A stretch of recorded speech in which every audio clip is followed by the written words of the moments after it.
Assalamualaikum warahmatullahi ta'ala wabarakatuh.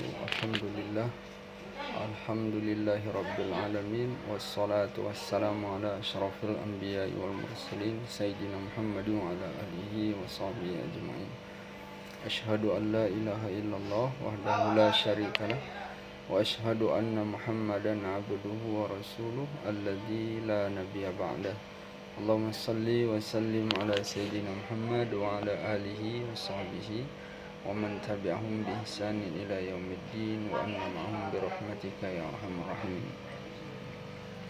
Kawan-kawan yang dirahmati Allah Subhanahu wa taala, hari-hari ini terakhir ini kalau kita membuka Twitter ya, Facebook, itu banyak kali kabar duka,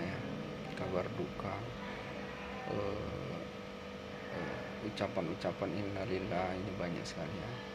Dan apabila kita lihat usia mereka ini juga masih belum tua sekali ya, masih muda-muda. Bahkan ada yang dekat rumah saya ya, dia kelihatan masih sehat, tiba-tiba kena COVID, meninggal ya. Jadi COVID ini dia boleh dikatakan adalah pencuri nyawa ya. Jadi pencuri nyawa artinya dia bukan adalah penyakit yang taruh situ aja, tutup pintunya ya. Dia bukanlah seperti penyakit jantung dan sebagainya ya, tapi dia pencuri nyawa ya. Kalau kita menelusuri prosesnya ya, kita pelajari, dan mungkin setiap kita pernah merasakannya. Jadi sebenarnya kalau kita telusuri COVID ini, kalau kita kena flu, sesungguhnya nama virusnya adalah coronavirus. Jadi ketika kita flu itu kena corona juga ya, coronavirus. Cuman ini sudah mutasinya ya, jadi COVID-19. Bahkan sekarang ada lagi yang delta, ada yang delta khusus ya, artinya bermutasi dia ya. Tapi intinya dia virus corona. Dan penyerangannya lebih, kalau dahulu kita mungkin hidung mampet ya kan, hidung mampet. Kalau sekarang mungkin mampetnya lebih dahsyat lagi ya. Bahkan dia bisa mengikat daripada paru, sehingga paru itu nggak bisa bergerak ya, sehingga tidak menghasilkan oksigen. Makanya saturasi oksigennya makin rendah ya. Lama-lama dia, karena dia udah ditekan oleh lendir-lendir itu ya, akhirnya dia nggak bisa bergerak, mati lah. Itulah makanya dia mencuri nyawa ya. Kalau glaukoma itu pencuri penglihatan, kalau COVID ini dia nyawa ya. Jadi bukan mustahil orang yang kelihatan sehat-sehat, tetapi kalau parunya diserang sehingga dia tidak bisa bergerak, mati ya. Akhirnya pun bisa menyebabkan mati, seperti orang dicekek di lehernya gini, nah, dia akan mati lemas. Tetapi ini yang menyekeknya adalah lendir-lendir itu ya. Nah, jadi di sini saya ingin berbagi tips ya, mungkin ini bisa menyelamatkan ya, untuk mengatasi lendir-lendir yang mungkin membuat kita nggak bisa bernapas ya. Kadang-kadang kita mau telan dahak, nggak tertelan dia, karena mungkin begitu konstratnya ini sangat tinggi, artinya dia begitu lengket ya. Maka nggak bisa lagi untuk dikeluarkan juga dahak itu atau ingus itu, nggak bisa juga karena dia begitu lengket ya. Jadi dia menutup.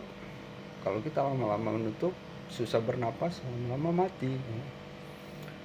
Nah, jadi yang pertama ya, ketika yang hal-hal yang bisa menyebabkan flu ya, misalnya cuaca ya, cuaca yang hujan, tiba-tiba panas, hujan ya, terus hujan, dingin ya. Maka hal yang pertama kita lakukan untuk menjaga diri, usahakan kita jangan kena flu ya. Jadi usahakan kita jangan kena flu. Jadi caranya adalah bagaimana kita jangan minum es, ya, jangan minum es, atau kita terus menerus di daerah yang dingin, ya, di AC. Kemudian yang kedua, kita selalu minum air panas, ya. Jadi kita selalu banyak minum air panas. Jadi air panas itu bisa mengurai daripada lendir-lendir itu, ya. Lebih baik lagi kita minum wedang jahe, ya, ya, atau sedikit kita campur dengan minyak kayu putih. Mungkin minum air panasnya itu kita campur dengan minyak kayu putih, ya, karena minyak kayu putih ini, ya, kalau kita lem itu pipa itu, perikatan antara pipa itu kan pakai lem pipa aja. Lem pipa itu dengan minyak kayu putih lepas, ya, taruh. Jadi kalau lem-lemnya nggak bisa dilepasin, kasih minyak kayu putih, dia lepas. Jadi insya Allah lendir-lendir itu juga bisa dibersihkan, ya, oleh minyak kayu putih itu. Tapi ada yang lebih dahsyat lagi, ya. Nah, ini pengalaman saya sampai minyak kayu putih pun nggak mempan, sementara ingus ini, atau apa yang menyumbat, lendir-lendir yang menyumbat pernapasan ini membuat kita susah bernapas. Ada yang lebih dahsyat lagi, ya, yang insya Allah bisa membantu, bisa membongkar, ya, sehingga kamu kalaupun kena COVID, ya, cobalah diamalkan, insya Allah bisa selamat. Yaitu ketika kamu mau tidur, ya, kamu masukkan 3 tetes asam cuka dapur, ya. Jadi ternyata minyak kayu putih ini masih kalah dahsyat membongkar dahak-dahak itu, mengencerkan itu, ya, dibandingkan minyak kayu putih. Jadi kalau kita makan, dia saluran tenggorokan dengan kerongkongan ini kan beda, ya. Jadi kalau dia makan mungkin reaksinya nggak begitu terasa, ya. Jadi langsung masukkan ke hidung ini masuk ke saluran tenggorokan. Jadi kamu teteskan, ya. Nah, kepala kamu usahakan lubang hidung itu di atas dia. Jadi ketika kamu neteskan, dia jatuh ke bawah, ya. Jadi kamu tidur, posisi kepala kamu itu, ya, sehingga lubang hidung itu ke atas, ya. Nah, jadi artinya bahwa badan kamu lebih kamu tinggikan dari kepala, baru kamu masukkan 3 tetes asam cuka, ya. Nah, asam cuka pedih, memangnya pedih, tapi ketika kamu nanti setelah beberapa saat terasa, ya, dia itu bekerja. Ketika kamu pergi, itu dahak kamu itu terbongkar. Kamu lebih mudah membuang ingus dan membuang dahak. Kalau kamu takut misalnya dengan asam cuka, kamu bisa juga menggunakan asam belimbing yang bulat-bulat, asam sekali, ya, asam sekali. Nah, itu kamu peras airnya, ya, airnya itu aja kamu tetes. Nah, ya, kamu tetes, ya, 3 kali ke hidung, masukkan ke hidung, terus tarik. Lebih bagus kamu tarik gitu, kamu tarik. Insya Allah napas kamu pun enak, ya.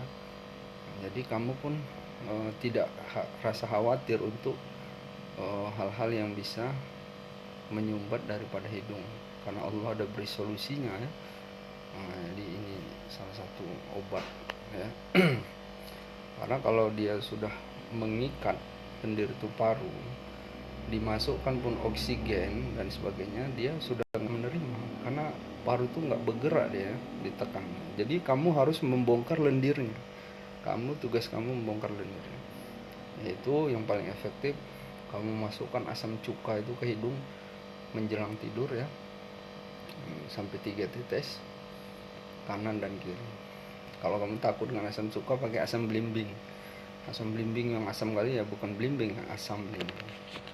Ya, insya Allah, ya, mudah-mudahan ini bisa membantu Billahi taufiq wal hidayah. Wassalamualaikum warahmatullahi wabarakatuh.